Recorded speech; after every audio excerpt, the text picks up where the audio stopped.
Welcome everybody to 52 Living Ideas. This is Comprehensivist Wednesdays that we do in collaboration with the Greater Philadelphia Thinking Society. What we are doing today is we are comparing the ideas of three giants, Marshall McLuhan, Louis Sullivan, and Buckminster Fuller. Okay, now we ran into a problem right away. How do you actually deal with these three giants? We have spent, for example, we have done 37 meetups on Louis Sullivan. Okay, we've done how many meetups? 74 meetups on Buckminster Fuller. Okay, we've done only 12 meetups on Marshall McLuhan. So Marshall McLuhan is relatively not that well known to us. Okay, but what we're trying to do here is to see connections between these people. So how do we do that? And Maritza, Joe, and I brainstormed. And what we have decided to do is to ask everybody what they think is the top idea of each of these people. Okay. And you can give a very short reason if you want, or you can just state the idea. All right. So we'll take three ideas to start with. One, the key idea of Marshall McLuhan, key idea of Louis Sullivan. He's the only one who actually helps us by doing an autobiography of an idea. And the third is Buckminster Fuller. So we're going to pick three ideas, and we're going to discuss the connections between these three ideas. Then I'm going to ask, what if you have to put a second idea on the table from this person, what would it be? All right. So let me ask everybody here. You can go ahead and type an exclamation mark if you would like to answer your questions for each of them. And we'll tabulate everything, and then we'll discuss which ones to choose as the central idea for each of them, and then discuss those central ideas. All right, so let's get started. Go ahead and type an exclamation mark if you would like to share what you think are the central ideas. You don't need to know central ideas of all three. You can say, okay, Marshall McLuhan is this. That's good enough. So go ahead and type an exclamation mark if you would like to share, or you can raise your hand in Zoom. I'm going to hold out. Let's start with Roy. Roy, go ahead. I'm very pleased to be here. My thoughts, I'm not as fresh with Louis Sullivan, so I'm going to speak to the other two. I guess synergistics is probably the top idea that I can name for Buckminster Fuller. And for Marshall McLuhan, he was working on something in the latter decade of his life that his son, Eric, actually went ahead and published, and it is called tetrads. And I would say tetrads is the main idea that is the most lasting for Marshall McLuhan. Beautiful. Thank you. Thank you, Roy. Folks, go ahead and type an exclamation mark. Would love to hear, even if you know only about one of these people, would like to get, because we want to get the discussion going. Joe, what would you pick? Well, kind of cheating. We go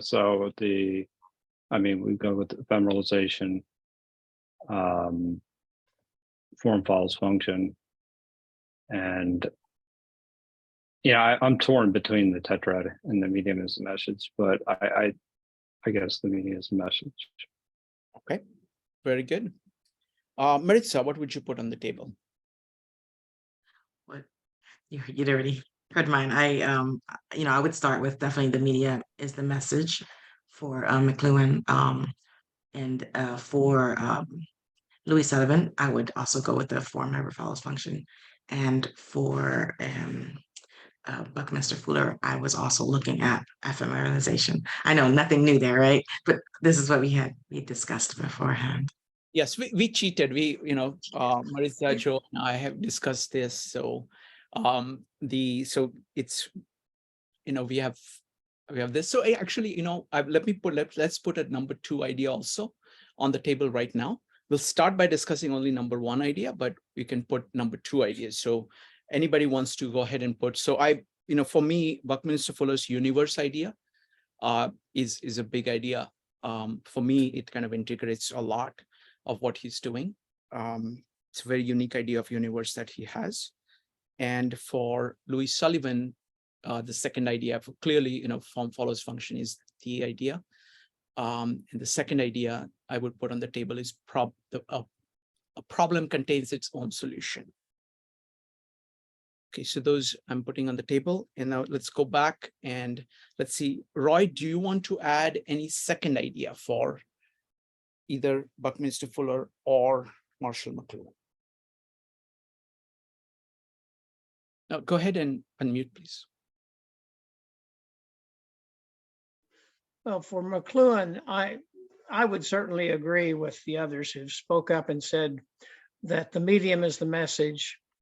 And it's the power of effects, EFFECTS. That's what I would say would be the second for him. And for Bucky Fuller, I can't think of the term right now, but that twisting of what is it on a boat, Trim tab. Trim Yeah, tab. the trim tab I'd say was the second idea. Yeah, trim tab. Very good. Okay, Maritza, what would you add as a second idea? The second idea for all of them? All three. For all three. For me, I had been looking at Marshall McLuhan's concept of global village. That for me would be second. For Louis Sullivan, I was looking at the organic architecture concept. And then for Buckminster Fuller, my second one was the what was the second one I was looking at? I think it was ephemeralization my second one? I'm sorry, I got confused.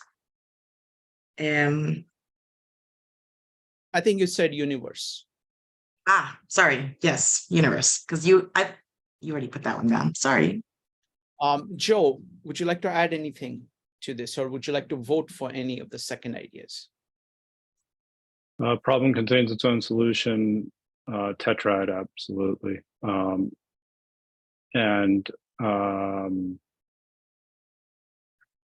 Yeah, I mean, I guess universe would be the next one. Although anyway, I'm a little torn on that, but okay, very good. Very good. So what I want to do is that clearly for Louis Sullivan, form follows function is, the key idea. Tetrad is a very powerful idea, but I want to start off with medium is the message because that is how he's known. And that's the impact he has had. Tetrad is relatively unknown. I think it is the engine behind thinking about the mediums. But so I definitely want to take so for Louis Sullivan, form follows function, and then we will do problem contains its own solution. First, we are just going to look at the first idea. So for Louis Sullivan, we're going to be discussing form follows function. For Marshall McLuhan, we'll start with medium is the message. And for Buckminster Fuller, we'll start with ephemeralization. Now, the format we're going to do is that we're going to have a short introduction for each of them. So we'll have Maritza talk about the ephemeralization. I'll have Roy talk about medium is the message, and I will talk about form follows function to get things started. And then we're going to see the connections between these three ideas. So Maritza, if you could get us started.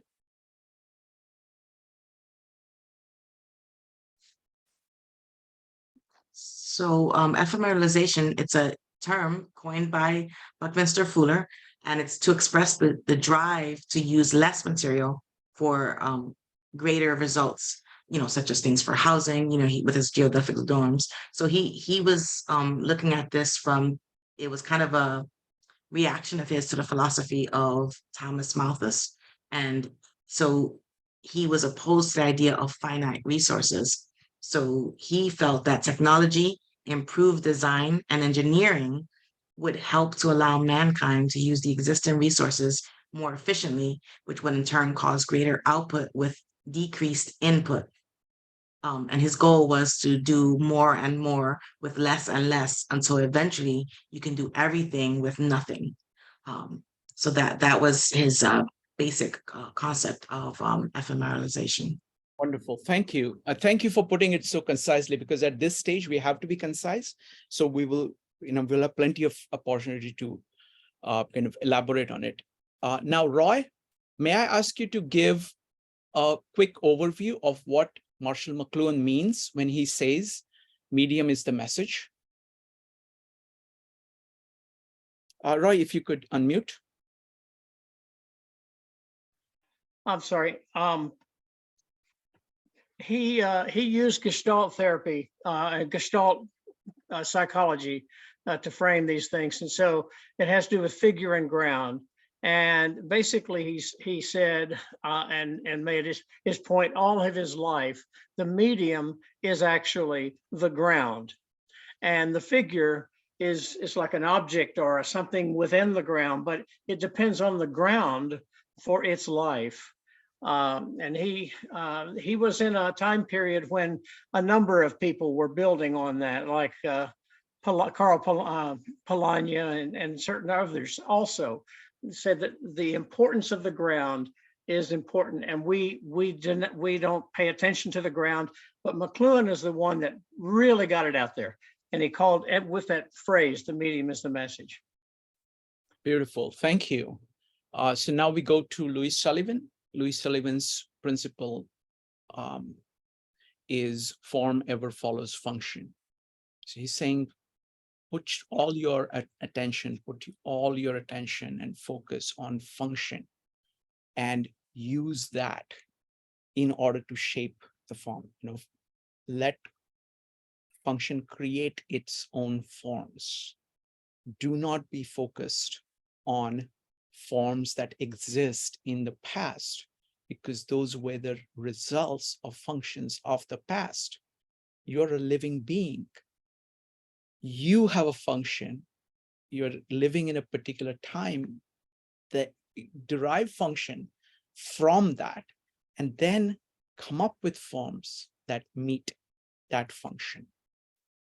When you switch the hierarchy, making forms primary, you create these ossified forms which stifle functions. Whereas when you design forms based on the function can grow and prosper. So those are the three ideas. I'm quite impressed.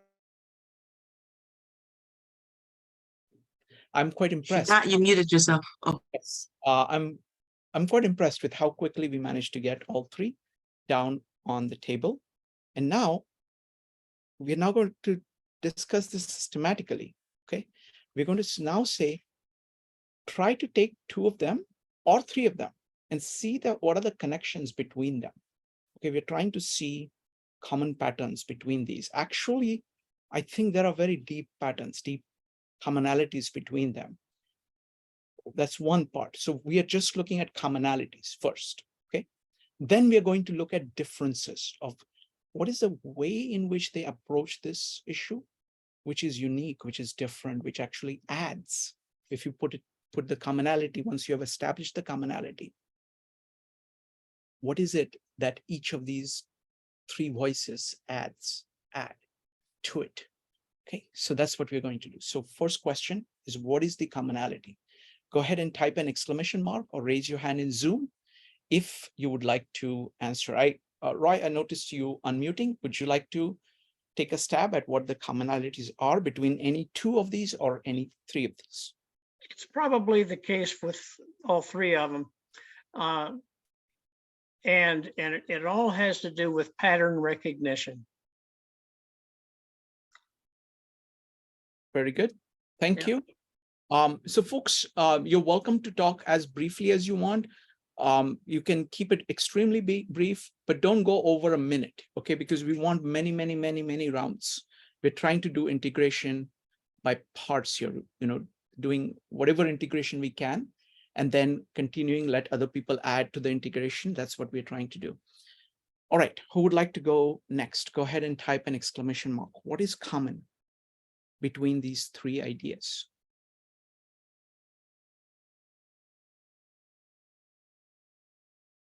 Maritza. I'd say between all three, it's the idea of leveraging off of existing technology to create something that is a more inclusive product for our day to day, like the concept of finding harmony through the use of the new technologies. Thank you. Next up is Joe. Joe, go ahead.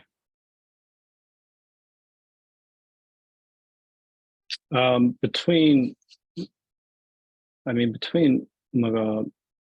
Louis Sullivan and Buckminster Fuller, at least, the idea that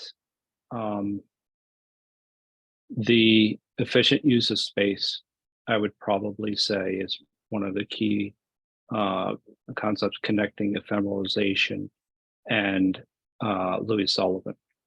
So that the idea of how skyscrapers were actually used and built were used in a way to efficiently, construct cities, because now they needed to build up as opposed to just having these ground level buildings. And that actually leads to an efficient use of space, which actually relates directly to ephemeralization because you're doing more with less. There's that direct connection. I guess there is a connection with that in figure and ground as well. I'm still thinking that out. It's basically, I would say, let me give me a minute to there's a connection there. Yeah, about let me once you formulated it, you can come back. Just go ahead and type an exclamation mark. Okay, now let's look at the same question with a little bit of more detail. So you're welcome to talk for maybe 2 minutes, 3 minutes if you want about the connections between that. So let me get started. I mean, the person I know better than the others is Louis Sullivan. So I'm going to start with the idea of form follows function. Okay, what it is he's saying is the primacy of function. And the form has to reflect that. So you create a form that captures the function. Okay. Now, medium is the message. Actually, it's a very profound statement. Okay, medium is the form. And that ends up being whatever you make the form actually is the function that is being produced by it. So there is this feedback loop. When you take both of them together, you can see the feedback loop between that. So medium is through which it is going. So for example, if you want to take the largest example that Marshall McLuhan deals with, is that he talks about Christ as being the medium and God as being the message. So it's the word, which is the form, which has to capture all of existence in there.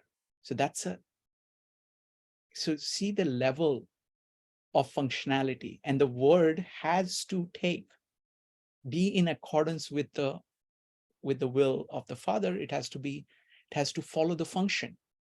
And only the form that follows the function is a living form.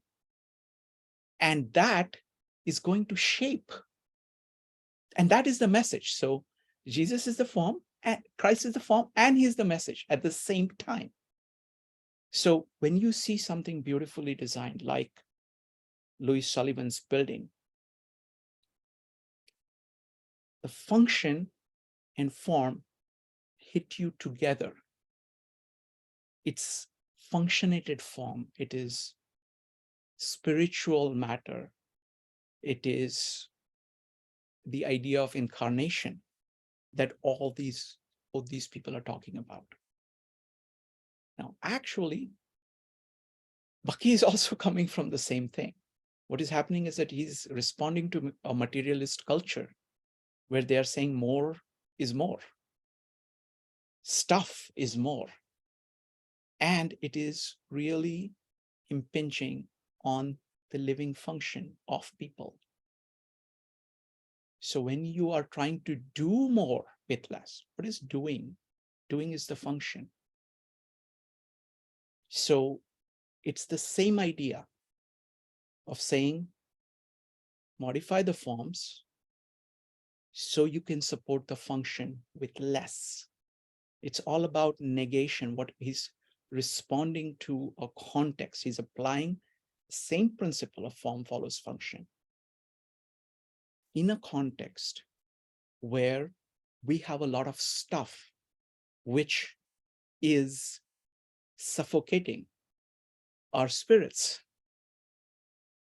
And it is replacing that. So cut that down so that the spirit can do more with less. So I see that as the common thread through all of this. So would love next level of comments on just the commonality so far. Go ahead and type an exclamation mark or raise your hand in Zoom if you'd like to comment.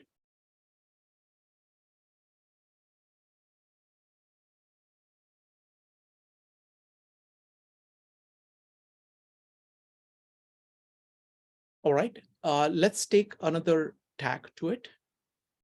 Let's go into, we've talked about commonality, okay? Now, I think the commonality is well established. I think we've done a decent job of saying, okay, what is common? Now, let's look at each of these perspectives separately and say, what does it add to the commonality? Not what does it add by itself, but in what way your understanding. I'm using form follows function as the center point, simply because I understand that the best, because I see the other two as ways of expressing the same thing. But how does each of them, so I'm just going to start with that as I have presented it. Form follows function. What does medium is the message? What does that add to it? What does ephemeralization add to this? And then we will reverse the position. So now we're saying, what is the addition? Okay, not commonality, but what is new that is added? So go ahead, type an exclamation mark if you would like to talk about what is being added in each of them. What is it that is different from form follows function in either Marshall McLuhan or Buckminster Fuller? And how would you characterize that? Go ahead and type an exclamation mark. Go ahead, Joe. Okay, so I mean, I'm trying to think this through, is that with McLuhan,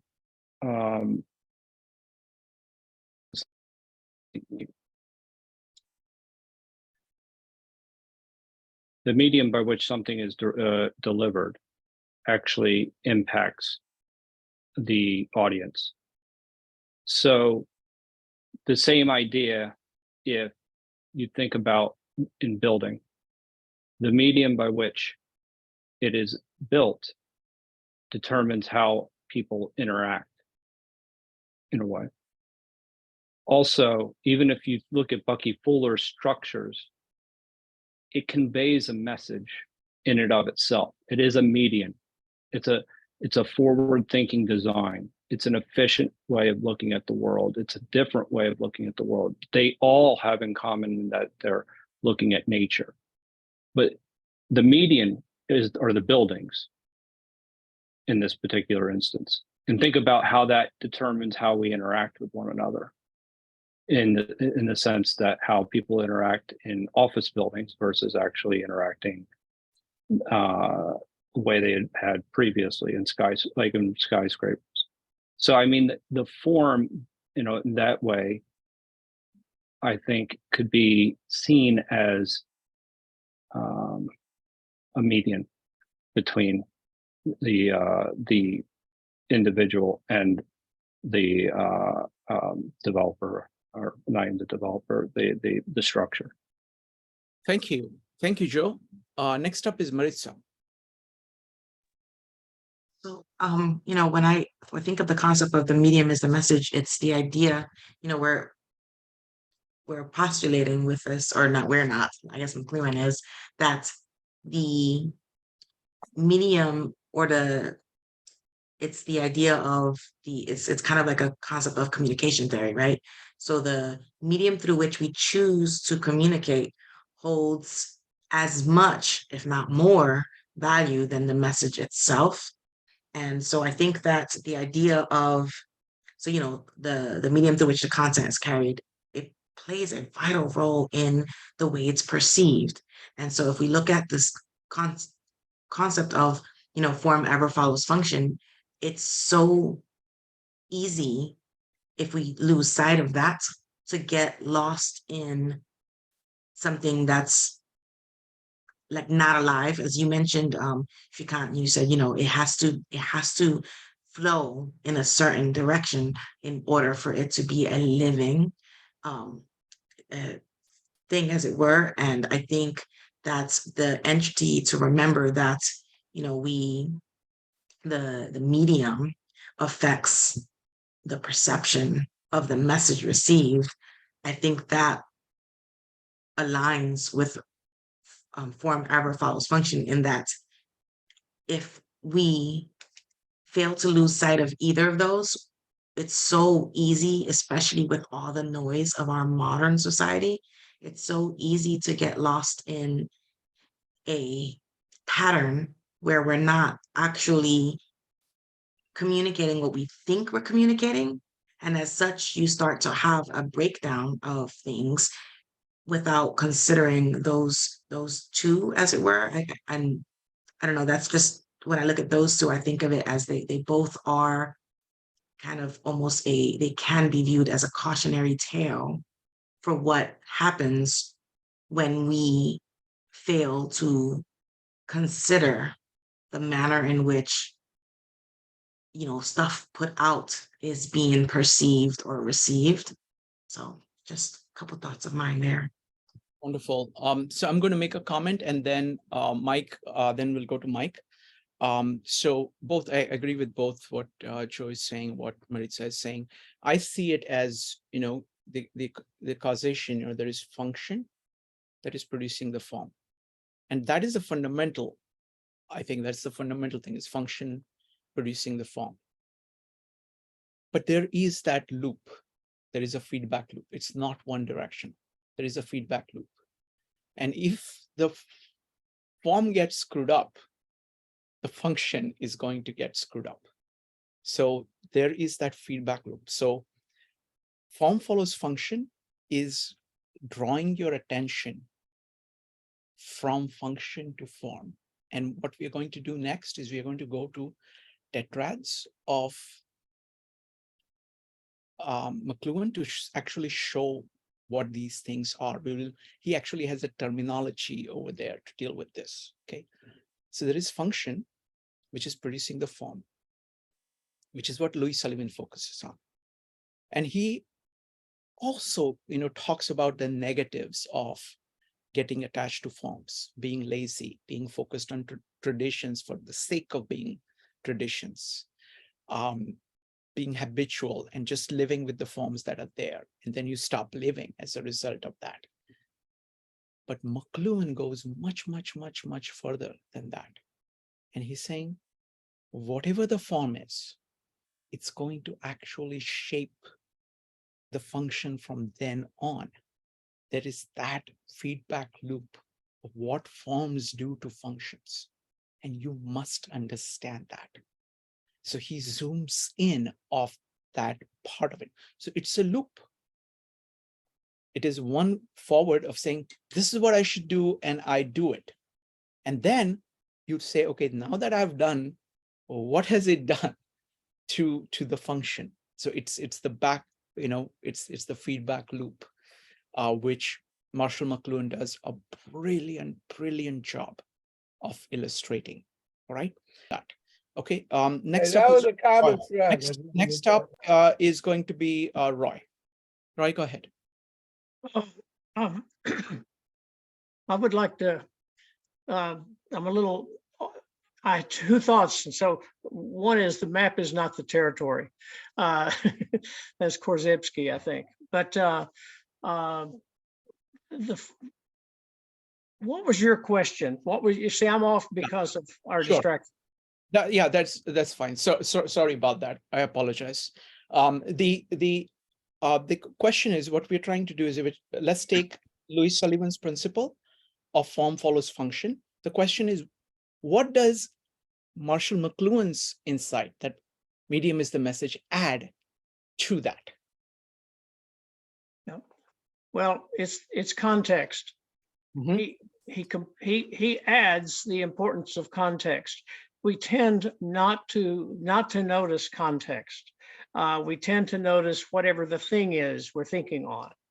And I don't want to drift away from this too much, but he used Aristotelian thought, the four causes, and he had his own version of Aristotle's four causes.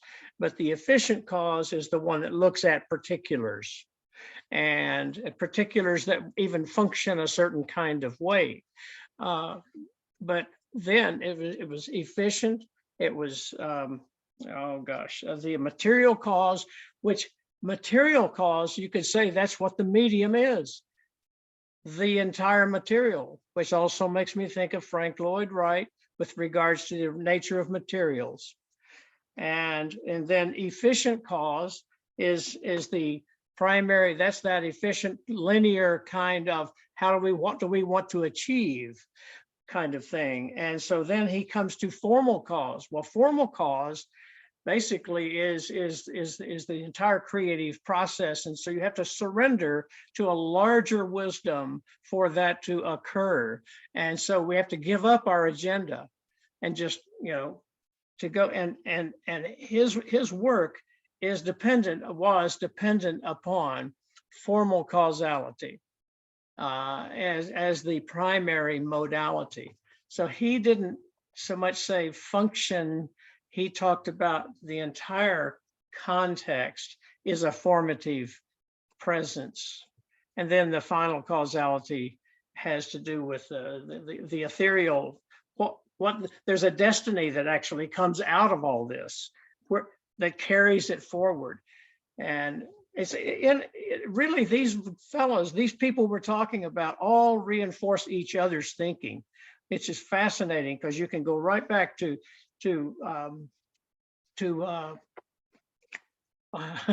form follows function. You can go back to Louis Sullivan with that whole notion of destiny in that final causality. So they all loop back and feed into each other's understandings, I think. Wonderful, Roy. Many of the points that you brought up here are the key points about Marshall McLuhan, and actually they throw an amazing amount of light on these other two people. So when we consider Tetrad, we will bring in those points, because that's like Tetrad is like his technology of thinking about these things systematically. It includes the four causes, it includes the four senses of scripture. All of that is kind of brought together into this. So we will go ahead and work on that. What I want to ask now is, take form follows function of Louis Sullivan. What does ephemeralization add to that? Bucky's focused like a laser beam on ephemeralization. What does that add to the principle of form follows function? Go ahead and type an exclamation mark if you would like to add.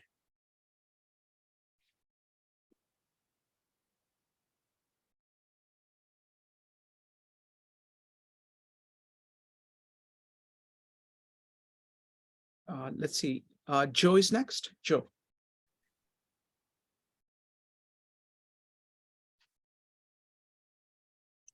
I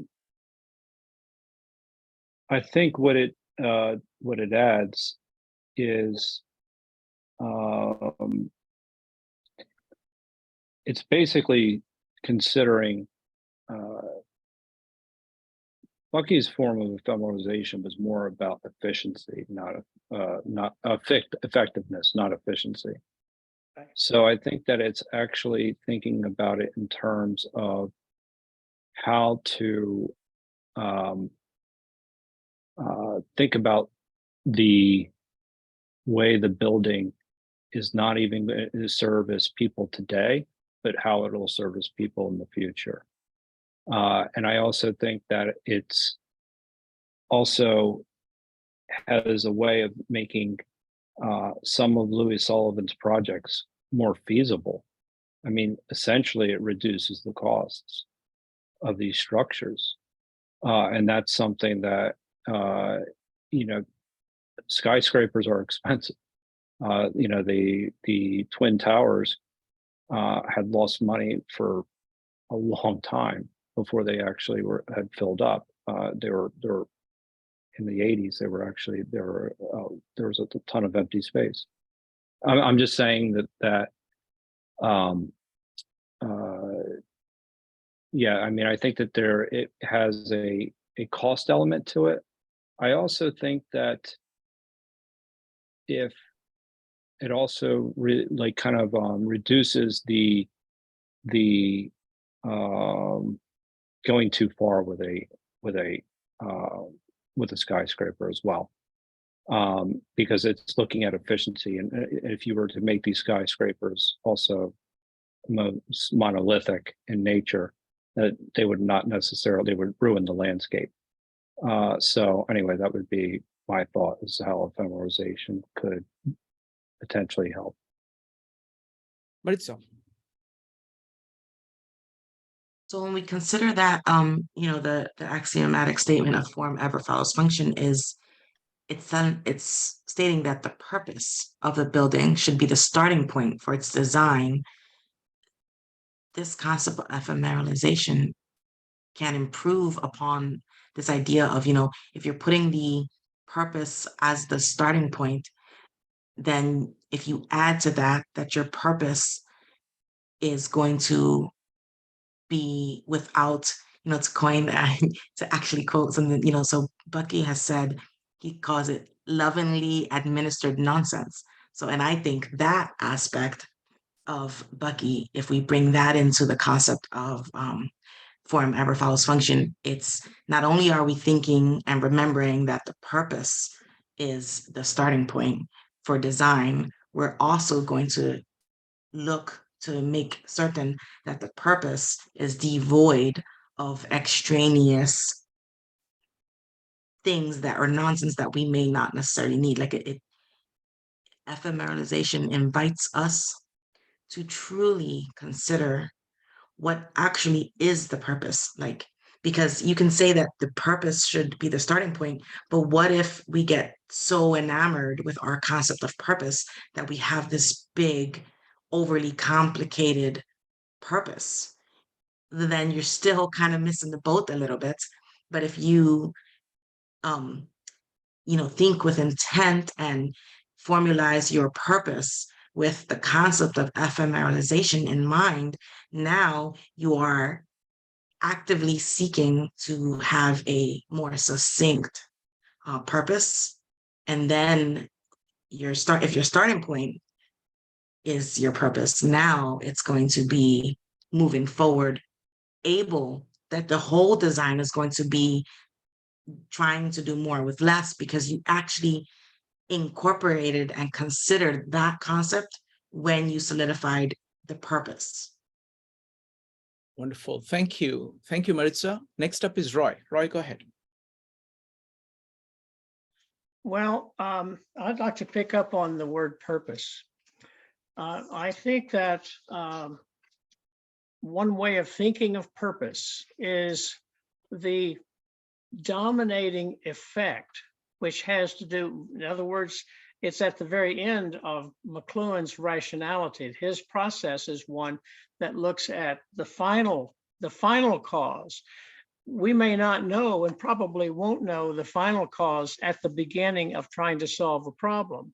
And if we set the purpose at the beginning, our purpose should also be that we actually find the ultimate purpose, that is, that we're actually going for. So, and that may very well be ephemeralization, that it ends up going in a direction we didn't know that we were even going to go, because we stayed with it long enough to be fully present with the problem. That's what I want to share. Thank you. Thank you, Roy. So Maritza, if I may, I want to do one thing. We are familiar with Louis Sullivan. We are familiar with Buckminster Fuller.